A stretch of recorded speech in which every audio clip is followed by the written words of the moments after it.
They say one person's trash is another man's treasure, so here we have nothing but trash, so let's see if we can, through trashing, turn trash into some treasure. My apologies. Well, what's depressing is that the New York Times released a poll today that says that 71% of voters agree that democracy is under threat. Yeah. But only 7% of voters rank a threat to democracy as a major issue this election cycle.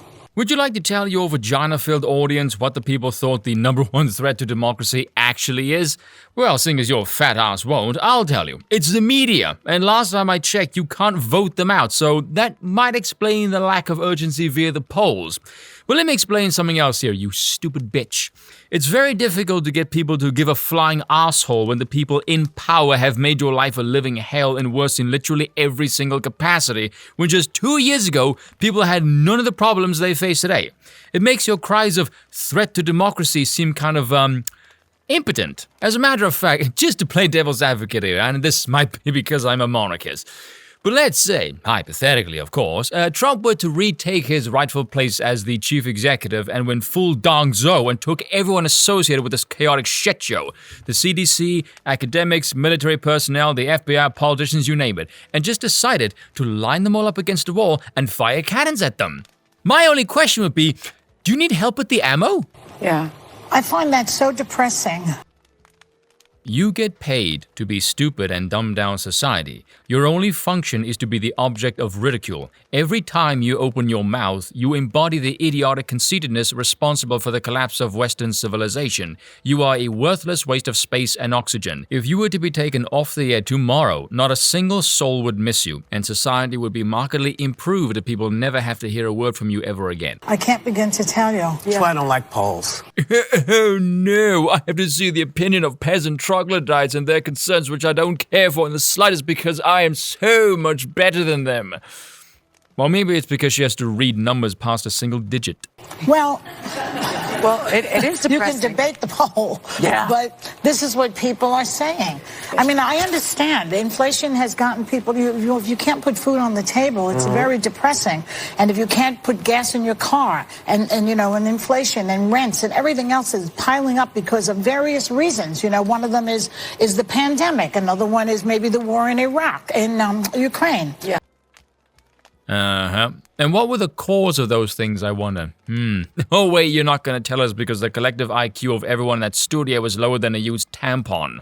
But to think that the other party is going to be able to solve those problems is really ludicrous, because the Republican Party is happy to let corporations never pay another tax for the rest of their days. Who gives a shit? If you extended that to every corporation and small business in the country and get Trump to crank his Schedule F on steroids and blow the government to smithereens and stop spending, the economy would boom like a damn nuke. Yeah. They will cut Social Security. They're going to cut lunches for children. They are not going to help you. So why would you vote for them? And yet I see that it's very close. This woman is so unbelievably stupid, I can literally feel the pulse of the veins in my neck. First of all, I suspect you know what causes inflation because you don't want to say it because it's the Democrats that cause it via endless fucking spending. Secondly, but if this is beyond the control of the Democrats, why do you care if they lose the House and the Senate? It's because the budget is not done by the president, it's passed by Congress. And lastly, corporate taxes has jack shit to do with inflation. That people are not understanding what the stakes are. Yes, they do. They understand you're a pretentious gimp. And I find it sad and depressing. What I found depressing is because I was riveted to the debates. I just think they're so interesting, maybe because I'm a debate nerd, but it was like I was watching this and then trying to flick down to find the other ones because cable news was barely even covering the debates. Yeah. And why do you think that is? Is it maybe because of the same reason that feckless wench Katie Hobbs isn't going to debate Carrie Lake? Because Carrie would redecorate the walls with her spinal fluid. Mm-hmm. And then I realized from this morning that something like 10% of voters changed their mind based on debates. Going into the midterms, you know, most people have already decided, 2 months in, they've decided who they're going to vote for. So it's almost as if they don't matter about the policies.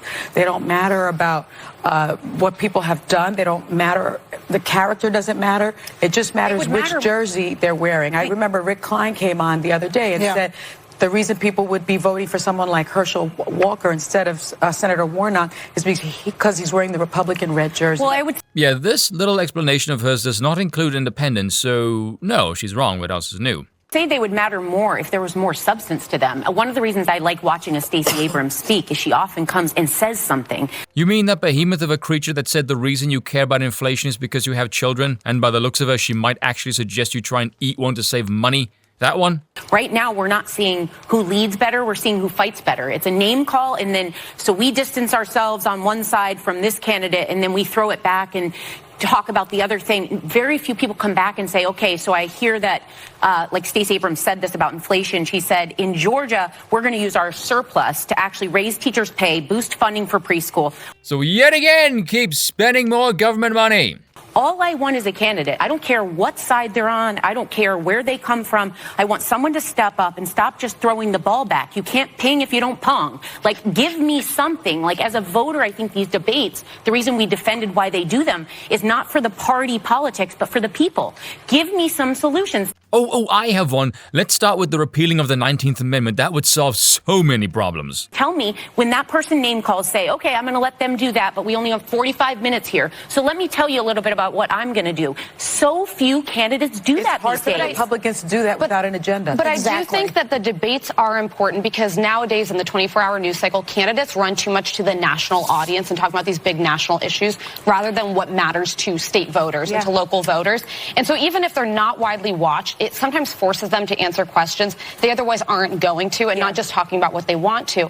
But I have to ask, like, something that I want to say this respectfully, I worry there might be a blind spot about at this table is the fact that the average American family lost $6,000 in annual wages last year due to inflation. Blame Biden or don't, but there is a reason that Tim Ryan is running in Ohio away from Biden and away from Nancy Pelosi. And this is a state that both times nominated Barack Obama to be president, but then flipped to Donald Trump. Their workers feel like they're not getting the most out of the economy. They're falling behind. And then, so what will the Republican Party do? Stop spending money. Well, and do you think those same people understand that the little bit of money that they did get, every single Republican voted against it? But there's a reason Democrats aren't running on the payments that they did during COVID because it added to inflation.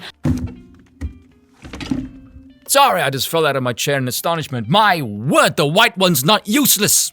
I wish I could give every American $2,000, but it adds to inflation in this crisis. Well, it was an emergency. It was an emergency time for us.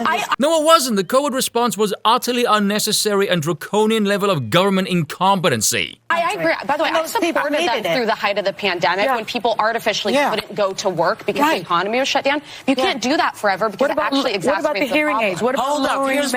Here's what we're going to do. We're going to go to break and give Rob a break. Hey, no, you don't. You get your fat ass back here. You see that? The second someone brings up a point that makes the Democrats look bad, the second someone brings up a point that requires more than just an acorn for a brain, they shut it down.